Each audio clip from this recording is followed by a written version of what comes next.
사무엘하 1장. 사울이 죽은 뒤 다윗은 아말렉 족속을 물리치고 시글락으로 돌아와서 이틀을 지냈다. 사흘째 되던 날 사울의 진영에서 한 사람이 다윗을 찾아왔다. 그는 옷이 갈기갈기 찢겨 있었고 머리에는 흙을 뒤집어 쓰고 있었다. 그가 다윗 앞에 엎드려 절을 했다. 다윗이 그에게 물었다. 어디서 오는 길이냐? 그가 대답했다. 저는 이스라엘 진영에서 간신히 도망쳐 나왔습니다. 다윗이 다시 물었다. 일이 어떻게 되어가느냐? 자세히 말하라. 그가 말했다. 이스라엘이 싸움에서 졌습니다. 이스라엘 군사들은 도망치다가 많이 죽었고 사울과 그의 아들 요나단도 죽었습니다. 다윗이 그 젊은이에게 다그쳐 물었다. 사울이 요나단과 함께 죽었다는 것을 네가 어떻게 알았느냐? 젊은이가 대답했다. 제가 길보아 산에 올라갔다가 우연히 자기 창자루에 기대어 간신히 버티고 서 있는 사울 왕을 보게 되었습니다. 그때 블레셋의 전차와 기병들이 바싹 다가오고 있었습니다. 사울이 고개를 돌려 저를 보고는 즉시 오라고 했습니다. 제가 다가가서 왕이시여 제가 여기 있습니다 하고 대답했습니다. 왕께서 저에게 너는 누구냐 하고 묻기에 저는 아말렉 사람입니다 라고 대답했습니다. 그러자 왕께서 제게 말했습니다. 오라 어서 내게 와서 나를 죽여다오. 아직 목숨이 붙어 있어서 내가 괴롭구나. 저는 왕께서 살아날 수가 없다는 것을 알고는 그분을 찔러 죽였습니다. 이제 저는 왕의 머리에 씌워진 왕관과 팔목에 끼워진 팔찌를 빼가지고 이렇게 당신께 달려온 것입니다. 그 말을 듣고 다윗은 솟구치는 슬픔을 억누르지 못하여 자신의 옷을 갈기갈기 잡아 찢었다. 그러자 그의 부하들도 모두 자기들의 옷을 찢으면서 슬퍼했다. 다윗과 그의 부하들은 사울과 요나단을 비롯하여 전쟁에서 죽은 이스라엘의 모든 군사들을 위하여 크게 슬퍼하면서 저녁 때까지 울면서 금식을 했다. 다윗은 사울의 전사 소식을 전한 그 젊은이에게 물었다. 너는 어느 가문 출신이냐? 그가 대답했다. 저는 아말렉 사람의 아들로 이방인입니다. 다윗이 그에게 물었다. 네가 어떻게 감히 주께서 기름 부어 세우신 왕을 죽일 수 있었단 말이냐? 다윗은 부하 한 사람을 불러 명령했다. 저자를 당장 쳐 죽여라. 다윗의 부하가 그 젊은이를 치자 그가 그 자리에서 죽었다. 다윗이 그 젊은이를 향해 말했다. 네가 이처럼 피를 흘리고 죽은 것은 순전히 네 탓이다. 네가 주께서 기름 부어 세우신 왕을 제 손으로 죽였습니다. 라고 말할 때 너는 이미 너 자신에게 사형 선고를 내린 셈이다. 다윗은 사울과 요나단을 위해 슬픈 노래를 지어 부르고 그것을 유다 백성들에게 가르치도록 명령했다. 그 노래의 제목은 활노래인데 야살의 책에 기록되어 있다.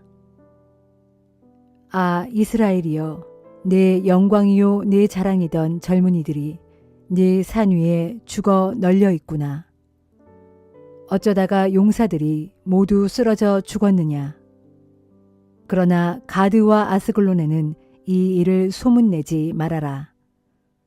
블레셋 족속의 여인들이 깔깔대며 기뻐하고 저 할례받지 못한 자들의 딸들이 환호성을 올릴까 염려되는구나. 아 길보아의 산줄기들이여 너희에게는 영영 이슬도 맺히지 않고 비도 내리지 않으리라. 거기에서는 이스라엘 용사들의 방패가 녹슬어가고 사울 왕의 방패가 기름칠도 하지 않은 채 버려졌구나. 요나단은 얼마나 활을 잘 쏘고 사울 왕은 얼마나 칼을 잘 썼던가. 요나단의 화살은 빗나간 적이 없었고 사울의 칼은 언제나 헛되지 않았네. 사울과 요나단은 살아생전에도 서로 사랑하며 아끼더니 죽을 때도 서로 헤어지지 않았도다. 독수리가 빠르다지만 그들보다 더 빠르랴. 사자가 힘이 세다지만 그들보다 더 세랴. 오 이스라엘의 딸들아, 너희는 모두 사울 왕을 위하여 울어라. 너희에게 자줏빛 좋은 옷도 입혀주고 너희 겉옷에 금장식도 풍성하게 달아주지 않았더냐. 그 사울 왕을 애도하며 슬피 통곡하여라. 아, 그토록 용맹스럽던 이스라엘 용사들이 싸움터에서 쓰러졌구나.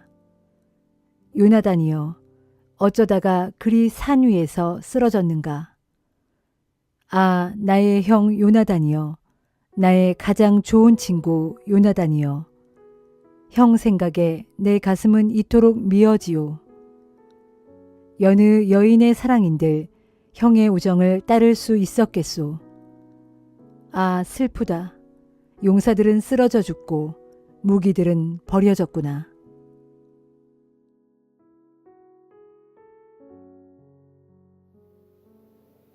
고린도전서 12장. 형제들이여, 나는 여러분이 성령의 신령한 은사에 대해서 모르는 것을 원치 않습니다. 아시다시피 여러분은 신자가 되기 전, 곧 이방 사람으로 있었을 때는 말 못하는 우상에게 이리저리 끌려다녔습니다. 그러므로 나는 여러분에게 이 사실을 알려드립니다. 하나님의 영, 곧 성령으로 말하는 사람은 누구도 예수를 저주하지 않습니다. 또 성령으로 말미암지 않고는 누구도 예수님은 주시다 라고 말할 수 없습니다. 은사는 여러 종류가 있지만 모두 동일한 성령에게서 비롯된 것입니다. 하나님을 섬기는 직분은 다양하지만 모두 동일한 주님을 모시는 일입니다. 다양한 종류의 사역이 있지만 사람들을 통해 그 모든 사역을 이루시는 분은 동일한 하나님이십니다. 각 사람에게 나타나는 성령의 은사들은 모두 공동의 유익을 위해서 주어지는 것입니다. 어떤 사람에게는 성령을 통해 지혜의 말씀이 주어지고 어떤 사람에게는 동일한 성령을 통해 지식의 말씀이 주어집니다. 또 어떤 사람에게는 동일한 성령에 의해 믿음의 은사가 주어지고 어떤 사람에게는 병 고치는 은사가 주어집니다. 또 어떤 사람에게는 기적을 행하는 은사가, 어떤 사람에게는 예언을 베푸는 은사가, 어떤 사람에게는 영을 분별하는 은사가 각각 주어집니다. 그리고 어떤 사람에게는 여러 가지 방언을 할 수 있는 은사가 주어지고 어떤 사람에게는 그런 방언을 해석하는 은사가 주어집니다. 이 모든 은사들은 한 분이신 동일한 성령에게서 비롯되는 일입니다. 진실로 성령께서는 자신이 원하시는 대로 각 사람에게 적합한 은사를 나누어 주십니다. 몸은 하나이지만 여러 지체로 이루어져 있습니다. 또 여러 지체로 이루어져 있지만 한 몸을 이룹니다. 그리스도의 몸도 이와 마찬가지입니다. 유대인이든 헬라인이든 종이든 자유인이든 우리는 모두 한 성령으로 세례를 받아 한 몸을 이루었고 그래서 모두가 한 성령을 마시게 되었습니다. 몸은 하나의 지체로 이루어진 것이 아니라 많은 지체로 이루어져 있습니다. 만일 발이 나는 손이 아니므로 몸에게 속하지 않았다 하고 말한다고 해서 발이 몸의 지체가 아닐 수 있습니까? 또 귀가 나는 눈이 아니므로 몸에게 속하지 않았다 하고 말한다고 해서 귀가 몸의 지체가 아닐 수 있습니까? 만일 온 몸이 다 눈이라고 생각해 보십시오. 그러면 어떻게 들을 수 있겠습니까? 또 만일 온 몸이 귀로만 되어 있다면 어떻게 냄새를 맡을 수 있겠습니까? 그러나 하나님께서는 자신이 원하시는 대로 우리 몸에 여러 지체를 마련하시고 서로 유기적으로 연결되어서 하나가 되게 해주셨습니다. 만일 몸이 한 지체로만 되어 있다면 어떻게 그것을 몸이라고 할 수 있겠습니까? 그래서 몸에는 여러 지체들이 있고 또 그것들이 하나의 몸을 이룹니다. 그러므로 눈이 손더러 너는 쓸모없어 라고 말할 수 없습니다. 또 머리가 발더러 너는 필요 없어 라고 말할 수도 없습니다. 이뿐만 아니라 연약해 보이는 지체가 사실은 가장 없어서는 안 될 소중한 부분입니다. 생각해 보십시오. 우리는 하찮게 여겨지는 지체를 더 소중히 여기고 남에게 보이기 흉한 지체를 더욱 조심스럽게 보호합니다. 그러나 남에게 보여도 괜찮은 지체는 특별한 주의가 필요하지 않습니다. 이와 같이 하나님께서는 별로 중요하지 않게 생각되는 지체를 더 귀중하게 다루도록 우리 몸을 만들어 주셨습니다. 이것은 몸 안에서 서로 간에 분열이 생기지 않도록 각 지체들이 서로를 똑같이 걱정해 주면서 살도록 하기 위해서 그렇게 하신 것입니다. 그러기에 한 지체가 고통을 당하면 모든 지체들이 함께 고통을 당합니다. 반대로 한 지체가 영광을 받으면 모든 지체가 함께 기뻐합니다. 여러분은 그리스도의 몸입니다. 또한 여러분 각자는 그분 몸의 지체입니다. 하나님께서는 그리스도의 몸된 교회 안에 여러 직분을 두셨는데 그 첫째가 사도들입니다. 둘째는 예언자들이요. 셋째는 교사들이요. 다음은 기적을 행하는 사람들입니다. 그 다음이 병 고치는 은사를 받은 사람들이요. 남을 돕는 사람들이요. 관리 및 행정을 맡은 사람들이요. 또한 여러 가지 방언을 말하는 사람들입니다. 그러니 여러분 모두가 다 사도이겠습니까? 모두가 다 예언자이겠습니까?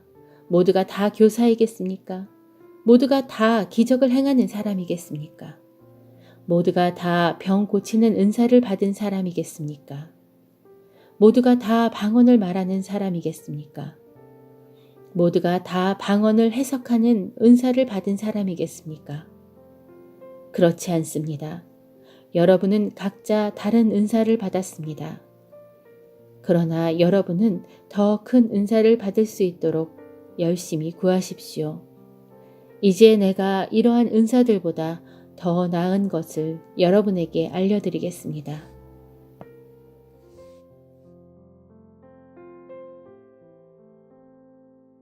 에스겔 10장. 그때 내가 또 보니 그룹들의 머리 위쪽 천장 모양의 둥근 덮개 위에 사파이어 보석으로 만든 것 같은 보좌 모양 같은 것이 있었다. 하나님께서 가는 베옷을 입은 사람에게 명령하셨다. 너는 그룹 아래에 있는 저 바퀴들 사이로 들어가서 내 두 손으로 활활 불타고 있는 숯불들을 가득 움켜쥐고 나와 그것을 예루살렘 성읍 위에 흩뿌려라. 그러자 그 사람은 내가 보는 앞에서 그리로 들어갔다. 그 사람이 그룹 아래에 있는 바퀴들 사이로 들어갈 때 그룹들은 성전의 오른쪽에 서 있었고 성전 안뜰에는 구름이 가득 차 있었다. 그때 주의 영광이 법궤 위 그룹 사이에서 떠올라 성전 문지방 위로 옮겨갔다. 성전은 구름으로 온통 뒤덮여 있었고 성전 안뜰에는 주의 영광의 광채로 가득했다. 그룹들의 날개치는 소리는 성전 바깥들까지 우렁차게 들리는데 그 소리는 마치 전능하신 하나님께서 말씀하실 때 나는 음성과도 같았다. 그때 하나님께서 가는 베옷 입은 사람에게 명령하셨다. 너는 바퀴들 사이 곧 그룹들 사이에서 불을 가져가라. 그러자 그 사람은 바퀴들 사이로 들어가서 바퀴들 옆에 섰다. 그러자 그룹들 사이에서 그룹 하나가 손을 뻗어 그 그룹들 사이에 있는 불을 취하여 그 불을 가는 베옷을 입은 사람의 손에 넘겨주니 그가 그 불을 받아들고 밖으로 나갔다. 이때 그룹들의 날개 아래에 사람의 손처럼 보이는 것이 나타났다. 내가 또 보니 그룹들 곁에 4바퀴가 있는데 이 그룹 곁에 바퀴 하나가 있고 저 그룹 곁에 바퀴 하나가 있어 그렇게 그룹 하나에 바퀴 하나씩이 각각 있었다. 그리고 그 바퀴들의 모양은 황옥이 빛나는 것과 같았다. 그 바퀴들의 모양은 넷이 다 똑같았는데 마치 바퀴 안에 바퀴가 들어있는 것 같았다. 그룹들이 움직일 때는 사방 어디로 향하든지 돌지 않고 그대로 갈 수 있었는데 곧 방향을 틀지 않고 그 머리가 향하는 방향으로 곧장 갈 수 있었다. 또 그룹들의 바퀴 둘레에는 눈이 가득했는데 곧 그들의 온 몸과 등과 손과 날개와 바퀴에 눈이 가득하였다. 내가 들으니 그 바퀴들의 이름은 도는 것이라 불렀다. 또 각 그룹마다 4개의 얼굴을 갖고 있었다. 첫 번째는 그룹의 얼굴이었고 두 번째는 사람의 얼굴이었으며 세 번째는 사자의 얼굴이었고 네 번째는 독수리의 얼굴이었다. 그때 그룹들이 위로 떠올랐는데 내가 보니 그들은 이전에 내가 그발 강가에서 보았던 바로 그 생물들이었다. 그룹들이 움직일 때는 바퀴들도 그들 곁에서 그룹들과 함께 움직였고 또 그룹들이 날개를 펴고 땅에서 위로 올라갈 때에도 바퀴들이 그들 곁을 떠나지 않고 그룹들과 함께 위로 올라갔다. 그룹들이 멈추면 바퀴들도 멈추었고 그룹들이 떠오르면 바퀴들도 함께 떠올랐다. 이처럼 그룹들과 바퀴들이 함께 움직인 것은 그 네 생물의 영이 바퀴들 속에 있기 때문이었다. 그때 주의 영광이 성전의 문지방을 떠나 다시 그룹들 위에 머물렀다. 그러자 내가 보는 앞에서 그룹들이 날개를 펼치고 땅에서 위로 올라가는데 그룹들이 위로 올라갈 때 바퀴들도 그들 곁에서 그들과 함께 위로 올라갔다. 위로 올라간 그룹들은 주의 성전으로 들어가는 동문 입구에 머물렀고 이스라엘 하나님의 영광도 그들 위에 머물렀다. 이 그룹들은 이전에 내가 환상 중에 그발 강가에서 보았던 것인데 곧 이스라엘 하나님의 보좌 아래에 있던 바로 그 생물들이었다. 이제야 나는 그 생물들이 바로 이 그룹들이라는 사실을 알게 되었다. 그룹들은 각자 4개의 얼굴과 4개의 날개를 갖고 있었고 그들의 날개 아래에는 사람의 손 모양 같은 것이 있었다. 그들의 얼굴 모양은 이전에 내가 그발 강가에서 보았던 그 얼굴 모양과 똑같았고 전체적인 모습도 그러했다. 그룹들이 움직일 때는 각자 앞으로 똑바로 나아갔다. 시편 49편. 모든 백성들아 내 말을 들어보아라. 이 세상 사람들아 내 말에 귀를 기울여라. 존귀한 자나 비천한 자나 부자나 가난한 자나 모두 다 귀를 기울여라. 내가 입을 열어 지혜를 말할 것이고 내 마음의 묵상이 깨달음을 전할 것이다. 내가 잠언에 귀를 기울이겠고 수금을 타면서 내 수수께끼를 풀어볼 것이다. 재난의 험한 날이 닥칠지라도 악한 자들이 나를 애워쌀지라도 내가 무엇을 두려워하랴. 자기 재산을 의지하면서 부유함을 뽐내는 자들을 내가 어찌 두려워하랴. 비록 부자라 해도 그들 가운데 어느 누구도 그 재물로 다른 사람의 생명을 건지지 못하겠고 심지어 자기 목숨값조차도 하나님께 치를 수 없으리라. 사람의 목숨값이라는 게 얼마나 비싼 것인데 어찌 재물로 그 값을 치를 수 있으랴. 무덤으로 내려가는 생명을 어떻게 재물로 건져낼 수 있겠으며 쓰러져가는 생명을 어찌 재물로 살려낼 수 있으랴. 아무리 지혜로운 사람이더라도 어리석고 우둔한 사람과 똑같이 결국엔 죽게 마련이어서 애써 모은 재산은 이 땅에 모두 두고 갈 수밖에 없는 것. 땅을 차지하여 등기에 둠으로써 영원히 자기 것으로 남을 줄 알고 또 자손대대로 그 땅을 물려받게 될 줄 알지만 실상 그들이 영원히 묵을 곳은 오직 무덤뿐인 것을. 사람이 제 아무리 많은 재산을 차지하고 온갖 영화를 누려도 그것이 그리 오래가지 못하고 결국엔 미련한 짐승들과 마찬가지로 헛되이 죽고 말 것이니 이것이 자신만을 의지하고 사는 자들과 또한 그런 자들의 말을 인정하고 따르는 자들이 마침내 맞이하게 될 허무한 운명이리라. 저들은 몰려가는 양떼와도 같이 무덤을 향해 몰려가게 될 운명이니 장차 죽음의 먹이가 되고 말리라. 아침이 오면 정직한 자들이 그들을 지배하리니 그들의 몸은 땅 위에 호화롭고 아름답던 저택을 멀리 떠나 어두컴컴한 무덤 속에서 외로이 썩어가리라. 그러나 오직 하나님께서는 내 영혼을 구원해 주시리니 장차 나를 무덤의 세력에서 건져 올려 자신께로 데려가시리라. 그러므로 너희는 어떤 사람의 재산이 점점 불어나 큰 부자가 되는 것을 보더라도 스스로 초라해하거나 속을 끓이지 말라. 그 사람도 죽으면 아무것도 가져갈 수 없고 그가 가졌던 재물과 그가 누렸던 영화도 그를 따라 내려가지 못할 것이다. 비록 사람이 한평생 부족함 없이 살아서 이만하면 되었다 하고 스스로 흡족해하고 또 다른 사람들에게도 칭송을 받았다 하여도 결국에는 그 사람 또한 자기 조상들이 있는 곳으로 돌아가서 생명의 빛을 영영 다시 보지 못한다. 그러므로 사람이 제 아무리 부요와 명예를 누린다 해도 깨달음을 얻지 못한다면 스스로 쓰러지고 마는 미련한 짐승과 다를 바가 무엇이랴.